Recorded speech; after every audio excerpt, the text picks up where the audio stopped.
Assalamualaikum warahmatullahi wabarakatuh. Perkenalkan, nama saya Bagus Kuncoro Aji dengan NIM G.211.21.0080 dari program studi Teknik Informatika kelas B Universitas Semarang.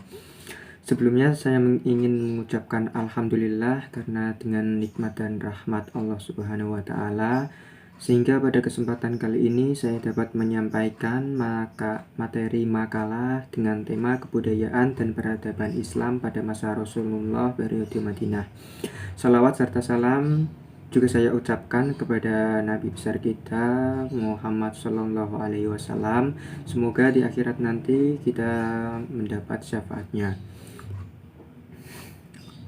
Tidak lupa pula saya ucapkan terima kasih kepada Bapak M. Dlia Ulami SPDI MPDI selaku dosen pengampu mata kuliah Pendidikan Agama Islam, karena dengan tugas yang diberikan beliau saya mendapatkan pemahaman dan ilmu baru mengenai makalah yang saya buat. Selanjutnya kita masuk ke materi. Dalam makalah ini saya akan membahas materi tentang kondisi kota Madinah sebelum kedatangan Nabi Muhammad. Kemudian selanjutnya adalah strategi dakwah Nabi Muhammad. Masuk ke materi pertama, yaitu tentang kondisi kota Madinah sebelum kedatangan Nabi Muhammad. Sebelumnya kota Madinah adalah kota yang bernama Yastrib, dikarenakan dulu pada zaman Nabi Nuh terjadi banjir bandang yang menenggelamkan setengah umatnya. Kemudian para pengikutnya menaiki bahtera yang dibuat oleh Nabi Nuh, sehingga setelah beberapa tahun terombang-ambing di tengah banjir bandang tersebut, akhirnya Nabi Nuh dan pengikutnya sampailah di suatu daerah. Kemudian ada pemuda yang bernama Yatsrib, salah satu pengikut dari Nabi Nuh, yaitu melancong ke sebuah tempat. Kemudian beliaulah yang menemukan tempat itu, maka tempat itu bernama Yastrib.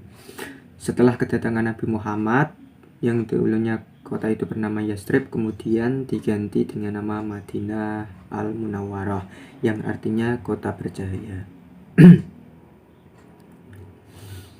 Kota ini dahulunya dikuasai oleh keluarga Al-Hazraj dan Al-Aus dari Yaman. Kota Madinah adalah sebuah daerah yang memiliki tanah subur dan banyak airnya. Wilayah ini dikelilingi tanah tak berpasir dari 4 penjuru arah. Yang paling menonjol adalah tanah Wakim di sebelah timur dan tanah tak berpasir Wibrah di sebelah barat. Kemudian masuk materi kedua adalah strategi dakwah Nabi Muhammad. Tentunya di dalam dakwah Nabi Muhammad memiliki strategi untuk memperlancar misinya, menjalankan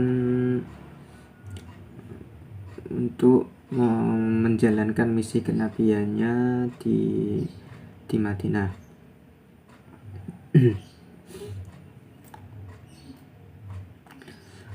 Kemudian strategi apa sajakah yang digunakan Nabi Muhammad selama di kota Madinah? Yang pertama adalah mendirikan masjid untuk tempat berkumpul sebagai tempat beribadah. Dahulunya masjid itu berguna sebagai tempat beribadah, tempat jual beli, tempat menyelesaikan perkara dan sebagainya. Setelah kedatangan Nabi Muhammad, aturan itu diubah dengan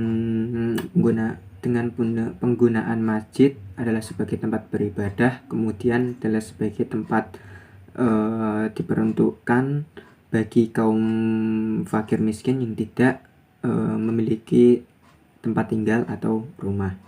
Kemudian yang kedua adalah mempersaudarakan antar kaum muslim, baik antara muhajirin dan kaum ansor.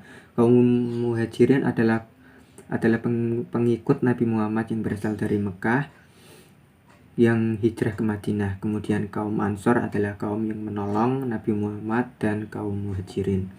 Kemudian yang ketiga adalah membuat perjanjian untuk saling kerja sama dan saling membantu antara kaum muslim dan non-muslim. Masyarakat Madinah dulunya adalah dua kelompok, terdiri dari dua kelompok yang kemudian mengadakan perjanjian yang disebut Piagam Madinah. Dalam pembuatan perjanjian itu dihadiri oleh tiga kelompok besar, yaitu kaum muslim, kemudian orang Arab yang belum masuk agama Islam, dan kaum Yahudi dari Bani Nadir dan Bani Quraisy. Dalam Piagam Madinah atau perjanjian tersebut berisi lima perjanjian yang disepakati. Yang pertama adalah tiap kelompok dijamin kebebasannya dalam beragama. Kedua, tiap kelompok berhak menghukum anggota kelompoknya yang bersalah. Kemudian yang ketiga adalah tiap kelompok harus saling membantu dan mempertahankan Madinah baik muslim maupun non-muslim. Yang keempat, penduduk Madinah semuanya sepakat mengangkat Nabi Muhammad sebagai pemimpinnya, memberi keputusan hukum segala perkara yang dihadapkan kepadanya. Kemudian yang terakhir adalah meletakkan landasan politik, ekonomi, dan kemasyarakatan bagi negara Madinah yang baru terbentuk. Kemudian untuk perjanjian yang untuk strategi yang nomor 4 adalah peletakan dasar-dasar politik, ekonomi, dan sosial.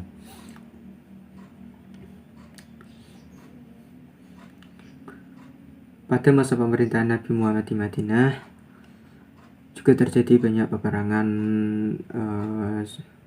sebagai upaya kaum muslim dalam mempertahankan diri dari serangan musuh. Kemudian Nabi Muhammad membuat siasat dan membentuk pasukan perang. Dengan ketentuan umat Islam diizinkan perang karena dua alasan. Yang pertama adalah untuk melindungi diri dari dan melindungi hak milik. Kedua adalah untuk menjaga keselamatan dan penyebaran kepercayaan dan mempertahankan diri dari penghalang. Mungkin itu saja yang dapat saya sampaikan, dan untuk kesimpulannya adalah kota Madinah yang dulunya bernama Yastrib merupakan kota terpenting sesudah Mekah di Hijaz. Kota Madinah adalah sebuah negeri yang tanahnya subur dan banyak airnya. Kemudian setelah kedatangan Nabi Muhammad, kota Yastrib diubah namanya menjadi kota Madinah Al-Munawwarah, dan dengan diangkatnya Nabi Muhammad menjadi pimpinan dari daerah tersebut dan menerapkan sistem-sistem politik, ekonomi, dan sosial kepada penduduknya.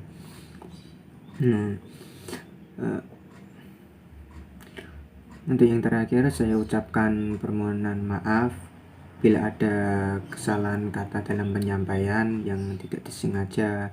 Saya ucapkan mohon maaf yang sebesar-besarnya. Assalamualaikum warahmatullahi wabarakatuh.